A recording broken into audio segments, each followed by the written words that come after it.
Hey, and welcome to Matt and Jess TV. I am Matt of House Roast. And I am Jess of House Bun Bun. This is our House of the Dragon Season 2 premiere reaction and review. It has been a very, very long wait, guys, but we're back to discuss one of the biggest shows on TV that just decided, you know what? You guys have been very patient with us, so we're just going to deliver one of the most anticipated storylines from George R. Martin's material within the first episode to see what everybody thinks. Yeah, it was really surprising that they went there right away. First episode, there is a lot of changes from the book, which we will get into later on in this video for those of you who are wondering or are mad about it, because it seems like a lot of people are very mad about it. Of them. I mean, I'm Team Green, and I know that in the book, a lot of horrible things happened to Team Green in this first episode, or should have happened. Some did happen, but a lot didn't happen. And I mean, as far as Team Green, I mean, it could have been a lot worse, right? But at the same time, there's a lot of things that happened to Team Green or that were supposed to happen to my house that didn't happen that really do pave the way for the rest of the season. So now that a lot of this hasn't happened, I'm not really sure how things are going to turn out for my team. But so far, Team Green, we taken an L. Okay, Team Black, we have a tiny W that we're taking right here because it seems like we might have accomplished something on Team Black in our pursuit of Rhaenyra, the rightful heir, getting back on the throne. But the problem here, of course, is just that there are so many other problems that are going to come from what ends up happening here. That, of course, there are going to be problems later down the road. But also, I will just say, Team Black even aside, the first 50 minutes of this episode, I would say I was firmly enthralled. It has been a long wait. I felt like everything was great. The drama was there. I was fully immersed in it. Yeah.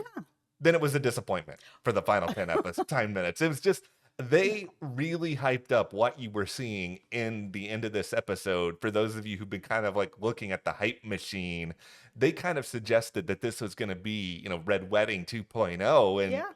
I didn't have that same sort of visceral reaction coming out of it. I don't think I was as surprised, as horrified, as insert emotion here as I probably was supposed to be. Yeah, I mean, this was a fairly big death. This would have been a fairly big death, and it was all done off screen for obvious reasons. I mean, they Yeah. were like two. I mean, the show has shown a lot of stuff over the years, and Game of Thrones has shown a lot of stuff, but did they want to go there with someone who's like one or two? Obviously not, because they did it off screen, and I was kind of like, oh, okay, we know what's happening. I guess our imaginations are enough for a show that really doesn't mind showing us all the nitty gritty of stuff. So to say that it's a disappointment, it is. And that is someone who is on Team Green that doesn't want anything bad to happen to us.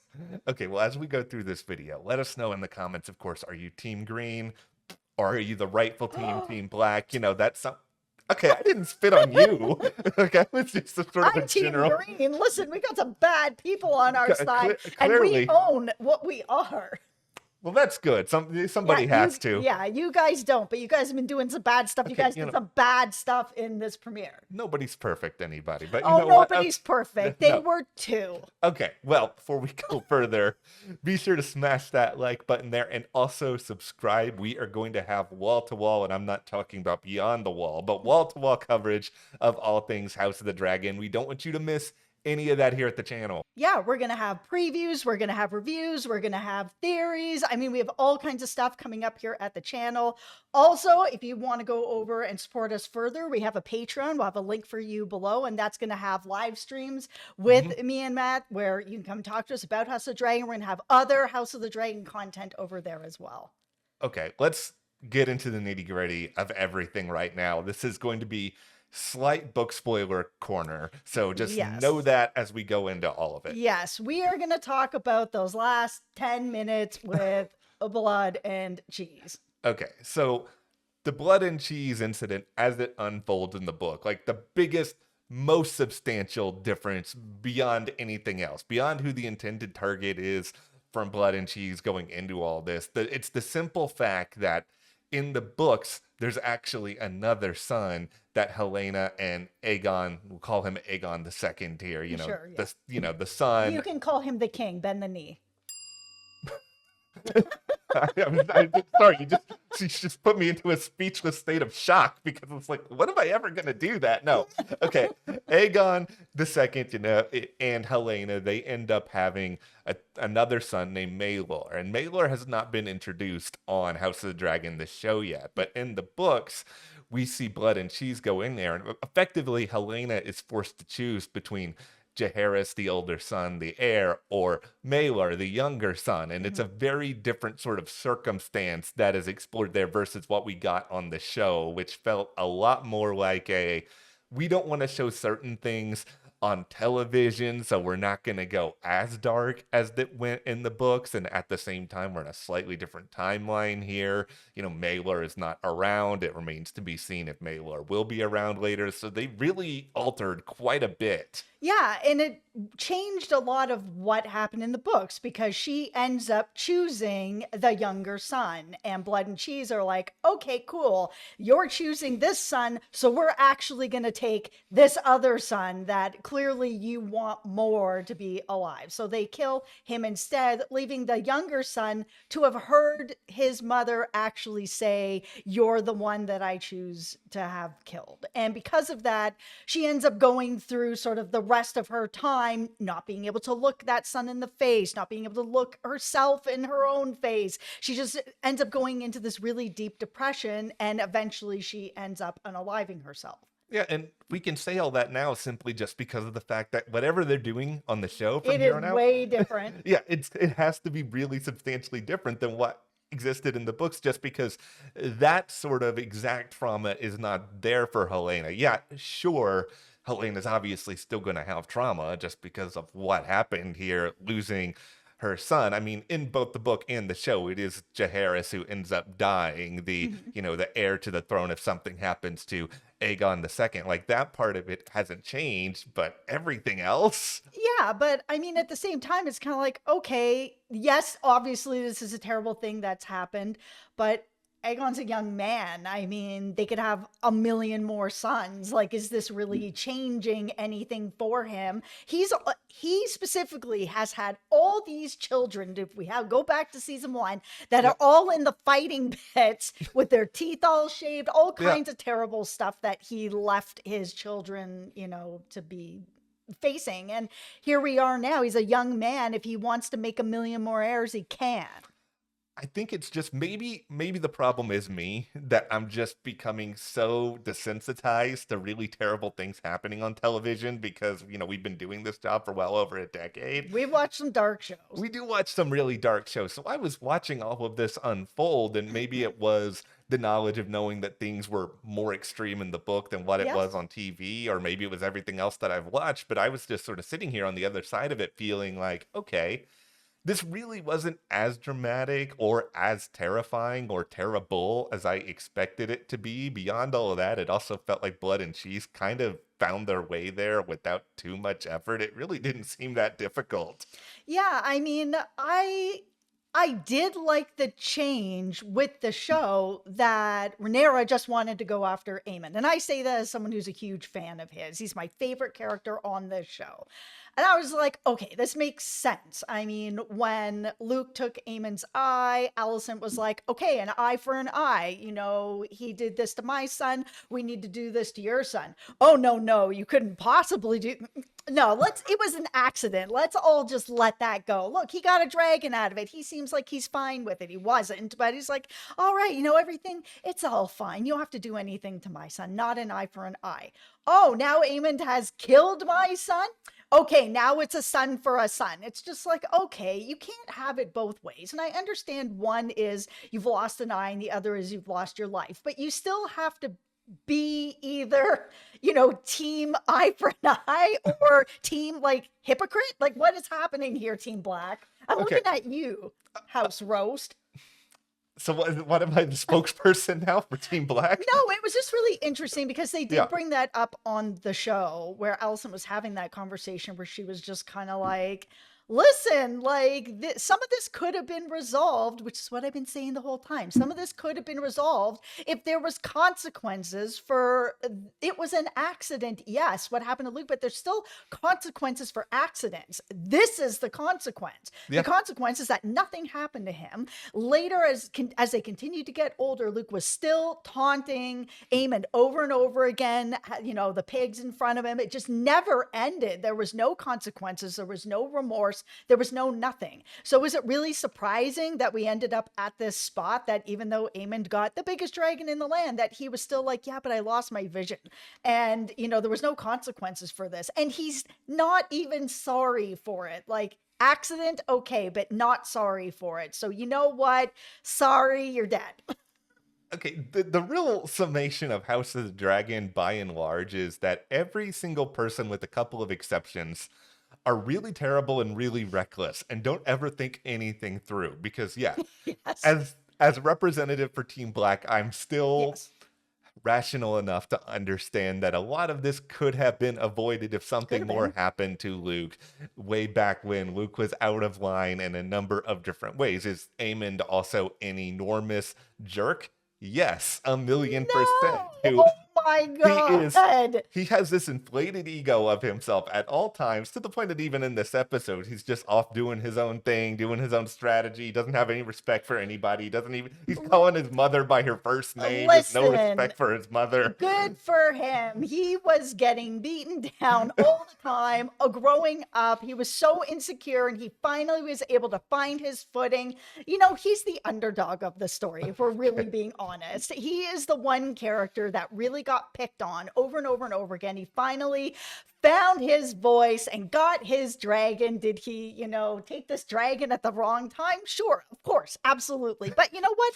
That dragon didn't have a rider anymore. So now Aemond has a dragon, dragon has a rider, everybody's happy, right? It all works out. Listen, my guy is misunderstood. And really, that is the theme of this entire show. Everything is miscommunication, not understanding something, or having an accident. All of it, this whole battle that is back and forth, is all accidents and miscommunication. The pretty big accident known as basically eating one of your relatives in a dragon fight in the sky. Listen, but neither one of them were able to control those No, dragons. that's the thing. There are ultimately not a lot of people on this show who are faultless, and Damon in this episode is so unbelievably reckless. And I think a lot of this is motivated by him. Really, he's power hungry. That's a part of it, but he also he has a serious case of main character syndrome. Damon thinks that he is the hero. He thinks he is God. He He thinks, is the internet's boyfriend. which, by the way, most insane thing that the internet has ever said. Like, don't get me wrong. Stop. Matt Smith is incredibly charming. I get it, but at the same time, let's not forget that this is a man who married his niece, has Yeah. also killed countless people, has also staged just everything that we see in this episode, even though it's pretty clear that the queen does not want to go this route by any measure. Yes, she has said that she ultimately does want Aemon, but you know, Right. The person responsible, whether it's an accident Yeah. or not, he's the person responsible, she thinks, because he was, you know, chasing after him. So even if the dragons got out of control, he went after him. So I understand that. But this, yeah, I'm shocked we that didn't she'd be see okay. Rhaenyra wasn't in those strategy talks with Aemon and Blood, and she wasn't there. Like, we don't know what she signed off on or didn't sign off. I can't imagine she was going to be all in on this plan that could have gone sideways in a million different ways, and did go sideways in the event that, you know, somebody different ended up dying in what was a pretty weak sauce change ultimately from the books, which was just a lot more shocking and a lot more horrifying. But Mhm. regardless of all of that, we are in this position now where, you know, Team Black has to know how inevitable it is that everything is going to happen. I mean, they made the decision that they made fully expecting this the moment that Rhaenyra said, I want Aemond, and they've started their preparations accordingly. But I can't sit here and say, even if we did get the tiniest of wins in this episode, that we in Team Black are in an altogether good spot here. I mean, we have my guy Jace hanging out in Winterfell with Craig and Mhm. Stark, and it seems like they got a little bit of a bromance happening right now. He has promised thousands of gray beards, which Mhm. I'm guessing are not the ones in Skyrim that are really powerful and can shout all over the place. But it seems like Jace is good at diplomacy, and this is why Jace is becoming more and more a rising star in Team Black, because he's nuanced, he's emotional, he loves his mother clearly. Like, there's a good bit of potential here, but everything has moved so quickly now. I'm not entirely sure the Graybeards and Jace traveling around is going to be enough to help them. Yeah, I don't know what is going to happen now. I mean, this is definitely an act that is going to change everything. What happened with Eamon and Luke was an accident. This was not. This was a paid hit. So, and this was a paid hit from Team Black. This is no longer miscommunication. This is no longer accident. So at this point, how is King Aegon going to really deal with this? Let's talk about King Aegon for a second. Oh, boy. I was really surprised to see him sitting on the throne being as kind as he was, because they really set him up to be really reckless that first season. And of course, that was before he was king and before he had handlers, people telling him kind of what to say and what to do. But when he wasn't being told what to say or what to do, having, one of his people come to him and be like, hey, you're taking my sheep and, I need them, or I'm not going to be able to make you more sheep. Like, you're taking away too much of them. Okay, no problem. I understand that. You can have a sheep back. And having him say that, I was actually really surprised, because it kept going like that, where the blacksmith was like, listen, we need to be able to be paid up front for what we're doing, or we're not going to be able to get it done as fast as you want. Okay, no problem. I got you.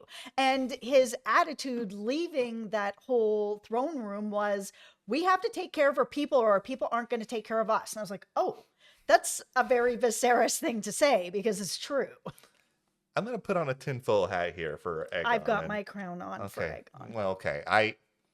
Aegon, you're still the worst. You're still an Yes, absolutely terrible king. You still do abominable things. I will not defend you. You're Team Black. Team Green. I'm Team Black. You're going to meet a horrible demise. I feel confident about that in my bones. Now, with all of that being said, I think you could have had a very different life under particularly different circumstances. I think a lot of what we see from Aegon is brought on by his privilege, where he grew up, the title that he had. He's somebody where we go back into season 1. He was not exactly super enthused about being king in the first place. He spent a lot of time outside of the palace, at times also doing very, very terrible things. But I think he really spent a ton of time around, quote unquote commoners, to the point where I think he probably relates and understands them a lot better than he understands people who are actually within his own council. And I think that kind of creates this complicated scenario in his mind where he doesn't know who to trust or who to relate to. But I think it's when he's around these people who are asking things of him. Either he just wants to look good, but I don't think it's really just that. I think he deep down wants to relate to them on some level, because he knows he never really will. Yeah, he grew up thinking that his dad didn't really like him, and that he was never going to be king, and that he was really just going to be, basically one of everybody else. It just wasn't going to matter. And I think a lot of that is where that's come from. And that's why it was kind of cool to hear sort of that comparison, to be like, kind of like, you are quite a bit like your father. These are decisions your father would make. And you saw that little tiny bit of a smile from him, where it was kind of like, almost like a really, like, because his father, he has said, he thought never really liked him.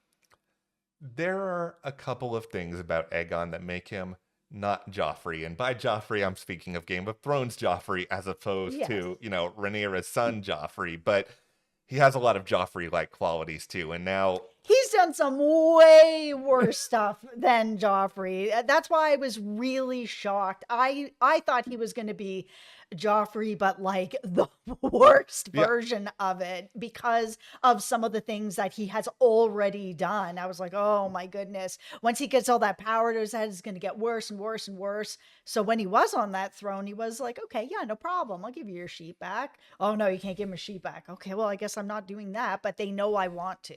He's got a tiny human element in him that's sort of mixed up with all of this just like horrible stew of awfulness that includes, I'm going to destroy all the ships. I'm going to do everything I can right now. We're going to use all our dragons. He thinks that this dance of dragons can be over in like a day. And it's just, that's not how this works. There is diplomacy. There is nuance. Do you want to be on rubble and ash? Do you want to do what a future person who is a descendant of your family ends up doing close to the end of Game of Thrones? Is that what you want? It certainly wasn't what we all wanted when we watched that. No, it isn't. But I mean, I feel like diplomacy and all of that, it's going to be gone once he finds out what happens to his son. Like, I was kind of joking a bit earlier to be like, oh, yeah, he can make a million more sons, and he can.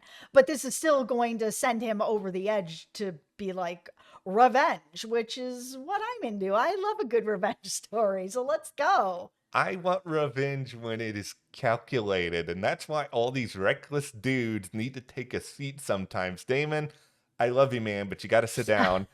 Aegon, you definitely need to sit down. Aemond. No, this is where Aemond is going to come in. No. And he is going to be able to clean it up. He is one of the few characters that typically takes things a little slower and is really more methodical in how he's going to get some sort of answers. And I know I'm saying this, and you guys are probably going to be in the comments being like, well, he was really reckless with the dragon and blah, blah, blah, blah, blah. Yes, absolutely he was. He's still a young guy. So yes, there is some of that. But they have shown through the first season and a little bit here as well with his conversation with Sir Kristen. I laugh at that because, oh my God. But that we see that he is being a lot more methodical with the way that he's thinking and his approach at getting to all of this. Okay, we have come to a difficult part in the video where you must defend your people. Oh, I'm not defending. Do you want Sir Kristen? No, I don't. This is why I'm Team Black. I don't want to put up with that. Like, you can have. My goodness! See, look at how all your heroes are doing. Aemond is doing strategy talk with Sir Kristen. Okay, listen. That's one of his advisors, and then you also have Alicent doing the hanky-panky with Sir Kristen. Okay, I expected that we were going to get there with Alicent and Sir Kristen at some point. I did. I actually was kind of wondering if it was going to happen shortly after the king died last season, but it didn't happen at that point. But it's happening now, and I'm not a fan for Team Green really? Over here. I mean, he is the worst. He's just like, I feel like even though there's Team Black and Team Green, I feel like the whole of the fandom can come together to just dislike Sir Kristen. He is the worst. He is just so petulant. His entire story arc is, I am mad that Rhaenyra did not want to be with me, so I'm going to cause this big shenanigan at her wedding. I'm eventually going to stay with Alicent. Alicent brings me in, and then just all of a sudden, because there's apparently nothing else to do, you two are just going to suddenly hook up. I will say this. And he's basically doing the same thing again, because he hooked up with Rhaenyra, who was going to be the queen, and now he's hooking up with, someone who was the queen. It's just like, it's the same thing over and over again, except now you're okay with it. Here's the one bit of credit I will give you in Team Green. I would rather this than have to see anything more of what was going on with the foot. And you know what I do not need to see that again. Oh my God, he's Team Green too. Yes, but you listen, also have okay, Varys. I also have Varys, but he's not really Team Green. He's Team whoever's in power. Yeah. So I mean, you can have him if you end up getting the throne. Varys. Well, Varys sucks. You're gonna end up with him. Okay, here's if you end up on the throne, which I assume probably is going to happen. That's because all we do in Team Black is win. But no, it's mostly, it feels like HBO just kind of gave it away today. Because, like, if you were on Twitter, I mean, if you've been on Twitter at all, like, the campaign for this show has been a 10 out of 10. But they had this sort of campaign going on of, like, all the different, like, houses from HBO, and HBO and Warner Brothers was Team Black. And I was like, okay, if the corporations that are running this are Team Black, then, Team Black is going to win. I will say that it was very cool to see House Roy from Succession bending a knee to King Aegon. I really like that. And also, I really did like the scene where we had the Lannister at the table and Aegon was there, and he was basically like bore on the floor. Okay, that Get was on funny. the floor, start riding around like a pony for my son. The mistreatment of House Lannister through the first two seasons of this show has been fantastic. At every first season, it was just like routinely getting shut down. This episode, the Master of Coin is basically just becoming, you are the babysitter for Jaehaerys. That's and right. then as soon as it's a problem, oh, it's your fault. Sit back down, House Lannister, Master of Coin.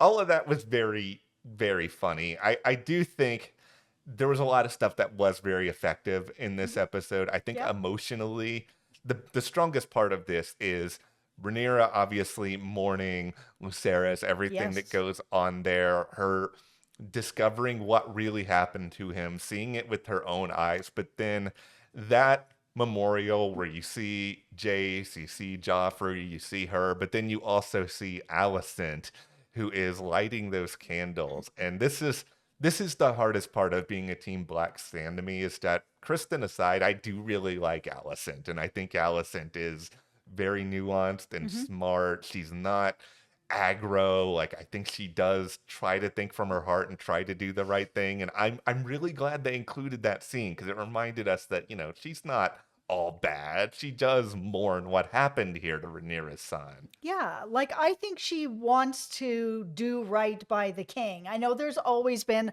a lot of discussion on, did Allison just hear what she wanted to hear and she always wanted her son on the throne? No, I don't think so. She's, grew up serving the kingdom and serving the crown. Her father was the king of the hand of the king, and she was a young girl also serving the crown. Then she's married to the king and she's still serving him. That was all her life was serving the king. So by the time they got to that scene, where they were having the dinner and she was still like, you're going to make a fine queen, Rhaenyra. I'm still, whatever the king says is what I'm going to do. He wants you to be the queen, then you're going to be the queen. So by the time we get to the scene where he's dying, he's like, actually, Aegon, like, no, this was truly a miscommunication. Yeah. That is the name of their son. That is a wife and a husband in bed talking. What other Aegon is he talking about? Why would she ever think that that's somebody else? I understand there's like 15 Aegons on this show, but if it's just the two of them, a husband and a wife, of course she thinks that that's her son. Yeah, it's ultimately inevitable that that happened from that moment. And I don't fault Alicent because there was no way Alicent was going to know all of that because, No, nobody did. yeah, Viserys thought that he was talking to Rhaenyra. And so that is just a misunderstanding. And I don't put a lot of blame on Alicent for everything that is going on. I put a lot of blame on the sons on both sides of this for all of their nonsense that has gotten us to this point. And in this episode, how can you not close this out without just sort of shaking your head at Daemon for doing what exactly it is that he did, where he is going to have to face the consequences? Like, I am rooting for Rhaenyra to end up on the Iron Throne after all of this, but I still want to believe in things that are somewhat good and virtuous as they could be in a world like this. Damon, if he goes at some point over the course of this, like, I'm not going to be that mad just because you kind of did it to yourself, Damon, with your recklessness. Yeah, after what Damon has now been a part of, like, I 100% don't think that Rhaenyra was part of it. Like, she wasn't there. I don't think she would have ever agreed to this. She's taken a lot, she's a lot more methodical as well and takes Mhm. more time on things. I just don't think she would have agreed to this. She wanted Aemon. She didn't want whoever you can get your hands on. Like, that's not what she asked for. And so I think when she finds out, I assume at some point she's going to find out, I don't think that this is going to be very good for her marriage to Daemon. I think things are going to be really difficult. Like, after now knowing what Daemon has done and, this 2-year-old is gone, I really can't root for Team Black. And I wasn't rooting for them before anyways. But for me, that's just like, I just can't. I just can't. Even Blood and Cheese going in there and the dog and like, this team is not for me. We, the good people of Team Black, The good people. we do not claim Blood and Cheese. Oh, yes, because, you do. You paid him. Okay, Them. No. Damon made a mistake. Blood and Cheese, He did not make a mistake. they went in there and they did some stupid stuff. They were like, hey, well, you know what? Let's just do something radically different than the books and everybody's going to be okay with it. So we had the big Blood and Cheese disappointment here. All of that sort of stuff went down. I still think it's a strong premiere, though. I liked a lot of the other moments. I am curious what's going to happen over on your Team Green side, where it feels like Otto Hightower is going to slowly get dislodged from his Hand of the King position, which... Yeah, and I'm not surprised at all. I'm actually surprised he's still there at all at this point because, I mean, we know that while this is Alicent's dad, I mean, she's been having a lot of problems with him where he's talking over her and putting down her ideas, and she's sort of losing any sort of foothold she has with her sons. Otto Tower can go. I'm just done with this guy. This guy has been, not only was he not respectful of Viserys, he's boring. He sucks. I want to get Otto out of there as soon as humanly possible. Yes, I understand that means I'm probably going to get Larys Yeah, or some you want other. Larys in there because Larys is going to make a mess of everything. Yes, I want Otto is basically that person who's really good at their job, but you just don't want to be around them because they tell the same stories over and over again and they drone on and on and on. I do not want to watch Otto Hightower anymore. I'm sorry. Get him gone. No, I think as long as Team Green stays in power, then Larys is going to do us all right. The person that's going to take down our house is Sir Kristen and his recklessness. No, I feel like it's probably going to be the problem. He's just not, you can't control him. And having people around like that it's just not too unpredictable. Yeah, emotional people are problems. And that's just. How dare you? I'm a Pisces. I'm a Libra. Like, who you call? I'm going to go cry now. Thank you very much. Sitting over here saying people are too emotional. Okay, no. That is what we have on the House of the Dragon Season 2 premiere. We hope you guys join us for the rest of this journey. So be sure to hit that subscribe button, smash that like button as well. Also, join our Patreon for exclusive House of the Dragon content. We've got a link in the description below. And thank you to our patrons for your support. Yes, thank you so much. And let us know in the comments, are you Team Green or are you Team Black? Thank you, guys. We'll see you here next time.